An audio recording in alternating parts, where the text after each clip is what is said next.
Yes, Burkina Faso is gradually industrializing their agriculture. This is a tomato paste production center somewhere in Ouagadougou. I'm sure they told you that Burkina Faso was a desert and foodstuffs was a problem, right? For several years. I'm just here to inform you that Burkina Faso is gradually industrializing their agriculture, and now they have tomato plants all over the country. Now let's talk about geopolitics for a moment, and I want us to focus on a very interesting thing that's busy happening in Africa. You might agree with this, you might disagree with this, but here we go. President Ibrahim Traoré of Burkina Faso is changing the economical, the political and the social landscape of his country in a major way. Now we know that he came into power through a military coup that took place towards the end of 2022. Now if you look at his background, he did not have any formal political training or experience before coming into power.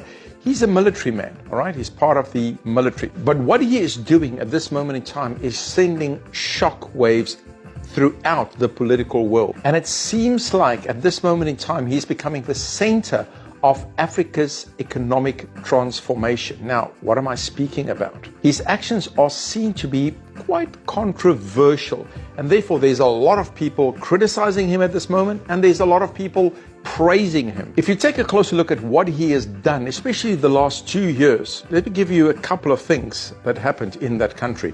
Number one, the government suspended France 24, which is a French news channel, accusing it of broadcasting false reports that undermined the national security of the country. There has also been broader restrictions placed on foreign media outlets, especially Western media outlets, needless to say those who are critical towards the country, stating that Burkina Faso needs its privacy.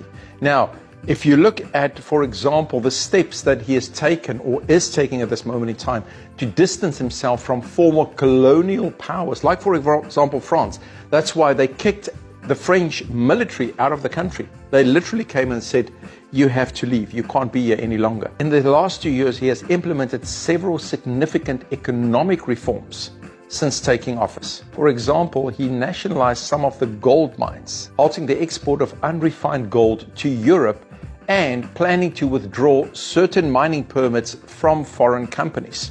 He wants to bring it in-house. He established local processing industries. He is very strong on enhancing agricultural support initiatives. In other words, to begin to produce their own food and to grow in the production of their own food. He is initiating agricultural modernization and has distributed 400 tractors, about 239 tillers, hundreds of motor pumps, etc., all in an effort to raise the production level of their crops. When it comes to financial reform, what he has done, he has reduced the salaries for ministers and parliamentaries by 30%, while increasing civil servant salaries by roughly 50%. And we can see him coming majorly against government corruption, or it seems to be the case at this moment in time. He also started paying off local debts and launched the Postal Bank of Burkina Faso with a capital of about roughly $25 million. Why? To improve the country's banking system, because you can see that he is standing very firmly against the IMF and the World Bank. He's literally working towards getting Burkina Faso to stand on its own feet.